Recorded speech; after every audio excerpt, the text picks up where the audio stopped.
قرآن کہتا چلا جا رہا ہے کہ وہی ان چیزوں سے بالکل الگ حقیقت ہوتی ہے، وہ تخیل کی، خلاقی نہیں ہوتی، وہ تصورات کی دنیا کے بنی ہوئی چیزیں، حقیقتیں جو بن کے تمہیں علیون دکھائی دیتی ہیں وہ نہیں ہوتی، خوابوں کے معاملے وہ نہیں ہوتے، وہ حقیقت ہوتی ہے۔ دلیل کیا ہے؟ کہا کہ خواب میں، ایلین میں، ہیلوسینیشن میں، نگاہ کی فریب کاری میں جو کچھ نظر آتا ہے، جب وہ چیز نہیں رہتی تو دل اس کی تصدیق نہیں کرتا کہ وہ واقعی بات ٹھیک تھی،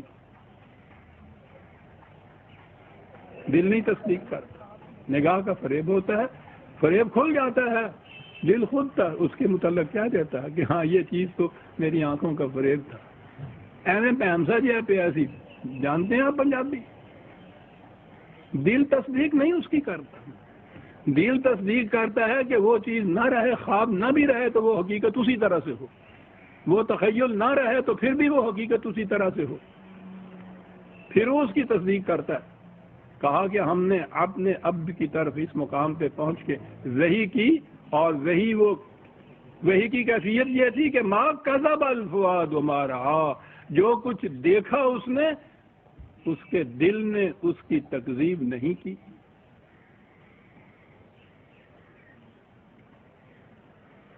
اگر یہ خواب تھا تو وہ خواب کی تصدیق تو دل نہیں کرتا، اگر وہ ایلین تھا تو ایلین کی تصدیق تو دل نہیں کرتا، دل تو حقیقت کی تصدیق کرتا ہے۔ اس لیے دو لفظوں میں خواب کو ان تمام تخیلات، تصورات اور یہ تصوف کی دنیا اور ان تمام دنیاؤں سے الگ کر دیا۔ ما کذب الفؤاد ما رأى۔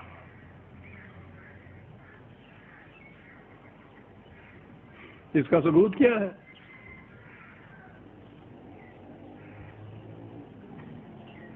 کہ نبی کی آنکھ نے جو کچھ دیکھا اس کے دل نے اس کی تصدیق کی ہے، تکذیب نہیں کی ہے۔ کیا ثبوت ہے؟ قرآن میں ان باتوں سے سمجھ میں بات آتی ہے قرآن یہ باتیں کیوں کہہ گیا۔ آنکھ کھل گئی، دیکھا، حقیقت تھی، دل نے تصدیق کی تو کیا ہوا؟ آمن الرسول بما انزل علیہ من ربہ والعالمین۔ سب سے پہلے یہ خود ایمان لایا اس بات کے اوپر کہ یہ واقعی خدا کی طرف سے عطا کردہ وحی ہے، رسول ایمان لایا۔ کیا ضرورت تھی کہنے کی؟ کہنے کی ضرورت یہ تھی کہ وہ وحی کے بعد بھی یہ بات نہیں تھی کہ رسول نے کہا کہ پتہ نہیں میری آنکھوں نے جو کچھ دیکھا ہے وہ واقعہ ہے یا نہیں، وہ حقیقت ہے یا نہیں۔ اس کے بعد بھی اس نے دیکھا، حقیقت ہے تو حقیقت ہی تھی، تو پھر اس کے اوپر ایمان لایا، نبی ایمان لایا اس چیز کے اوپر جو اسے وحی کی گئی تھی۔ کیا بات ہے صاحب! ایمان کے متعلق تو قرآن نے کہا ہے نا کہ مومن وہ ہیں کہ جب خدا کی آیات بھی ان کے سامنے پیش کی جائیں تو وہ اندھے بہرے بن کر اس کے اوپر نہیں جھک پڑتے۔ تو ایمان کا تقاضا تو عقل و فکر کی روح سے کسی چیز کو ماننے کا ہے نا، دل تصدیق کرے گا تو اس طرح سے مانے گا رہے انسان۔ وہی آئی رسول کے اوپر بھی ایمان ہے ہمارا کہ حضور کو اس کے اوپر ایمان ہوگا، لیکن وہ خدا نے جو طریق بتایا تھا ایمان لانے کا، نبی نے بھی وہ اختیار کیا اپنی وحی کے متعلق۔ آمن الرسول، ایمان لایا، یہ اس کا ثبوت ہوا کہ ما کذب الفؤاد ما رأى۔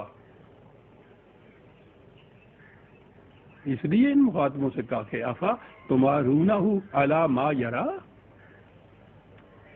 جس چیز کو، حقیقت کو اس نے اپنی آنکھوں سے دیکھ کے قبول کیا ہے، اس کے متعلق تم اس سے جھگڑ رہے ہو۔ تم ٹھیک ہے، ایلین کے متعلق جھگڑو، ہیلوسینیشن کے متعلق جھگڑو، تغیر کی خلاقی کے متعلق جھگڑو، کشف و الہام کے متعلق جھگڑو، وہ چیزیں تو اس نے خود دیکھی ہیں، اس کا دل تصدیق کرتا ہے، اور تمہیں پھر ثبوت اس کا یہ ہے۔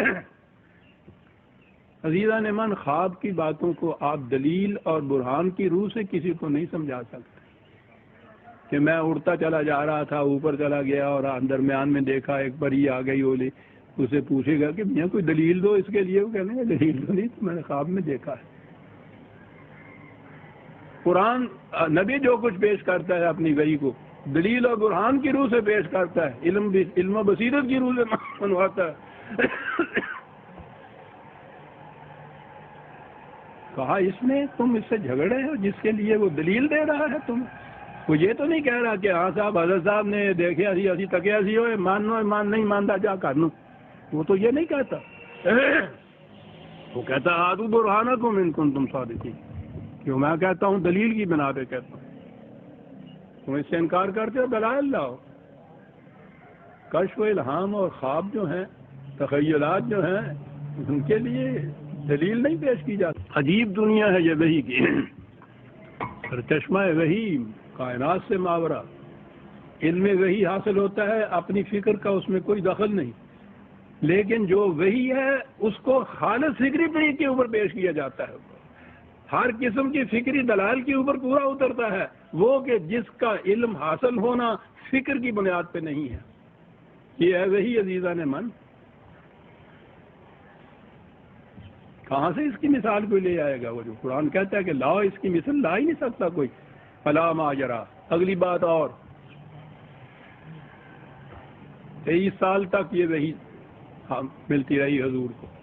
میں نے عرض کیا ہے نا کہ خواب کی دنیا میں ایک خواب جو آپ کو آ جائے، لاکھ کوشش کیجئے، ہو سکتا ہے کہ اس کے کچھ خد و خال دوسری دفعہ آ جائیں آپ کے پاس، وہ تمام خواب کی جزیات دوبارہ ساری عمر کبھی نہیں آتی۔ محض کوئی چیزیں نمایاں جو تمہارے تخیل کے اندر زیادہ جنہوں نے گرفت کی ہو، وہ تو کبھی دوبارہ آتی ہیں، تمام جزیات کے ساتھ دوبارہ نہیں آتی۔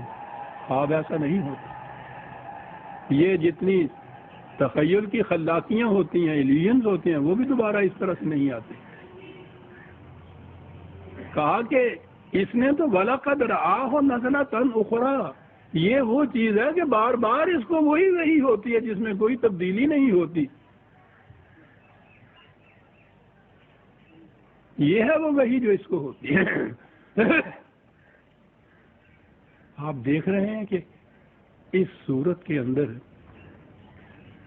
یہ ابھی ہم 12ویں آیت تک 13ویں تک ہی آئے ہیں، دو لفظوں کے اندر کیا کیا حقائق کی دنیا مستور چلی آ رہی ہے۔ وہ حقائق جن کا تعلق میٹا فزکس سے ہے، ماورات طبیعیات سے ہے، فلسفے سے، سائنس سے ماورا ہے سرچشمہ اس کا، ان حقائق کو جاہلیت عرب کی زبان میں بیان کیا جا رہا ہے۔ بنیاد اس کی یہ ہے کہ وہ علم جو ہے ما ينطق عن الهوى، رسول کی اپنی فکر کا نتیجہ نہیں ہے، اور فکر کے ہر تقاضے کو پورا کرتا چلا جاتا ہے جو کچھ وہ وہی دی گئی ہے۔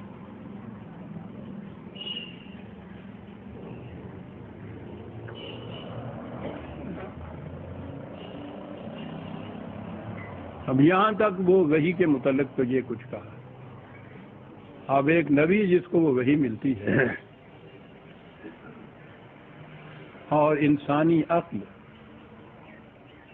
میں نے عرض کیا ہے کہ جو وحی کا متن ہے، جو کچھ وحی دی گئی انسانوں کو، اس پہ تو اسے تو دلیل و برہان کی روح سے ہی پیش کیا جاتا ہے، منوایا بھی اسی طرح سے جاتا ہے۔ یہ بات تو انسانوں کی سمجھ میں آتی ہے۔ وحی کا سرچشمہ کیا ہے، وحی ایک انسان کو ملتی کیسے ہے، یہ ایک منفرد حقیقت ہے جو صرف نبی کے ساتھ ہوتی ہے۔ دنیا کا کوئی اور انسان اسے جان ہی نہیں سکتا، کیونکہ کسی اور انسان کو اس طرح سے خارج سے علم ملتا ہی نہیں۔ جسے وہ علم کہتا ہے وہ اس کے تحت شعور میں دبی ہوئی کچھ حقیقتیں ہوتی ہیں، اس کے شعور کی، تخیل کی خلاقی ہوتی ہے، خواب کی دنیا کے شواہد کچھ ہوتے ہیں، یہ اس قسم کی چیزیں ہوتی ہیں۔ ول پاور کی کنسنٹریشن سے، جن کو ہم کشف و الہام کہتے ہیں، یہ چیزیں ہوتی ہیں۔ یہ چیزیں انسان کی دنیا کے ساتھ ہوتی ہیں۔ انسان کی دنیا میں کوئی بھی وحی کا سلسلہ تو ختم ہو گیا، لیکن اس کے اوپر ڈسکشن تو جاری رہے گی۔ فلسفہ بہت آگے بڑھتا چلا گیا، لیکن یہ بات کسی کی گرفت میں نہیں آ سکتی کہ وہ سرچشمہ علم کیا ہو سکتا ہے کہ جس میں انسانی فکر کی کوئی دخل نہ ہو اور وہ اس قسم کے حقائق اس کو براہ راست ملتے ہوں اور وہ حقیقتیں ہوں، اس کے ذہن کی اس کا تخیل نہ ہو۔ یہ وہ مقام ہے جہاں واقعی فلسفہ بھی گم ہے، عقل انسانی اس کا حل نہیں پیش کر سکتی۔ وحی کی یہ بھی ایک خصوصیت ہے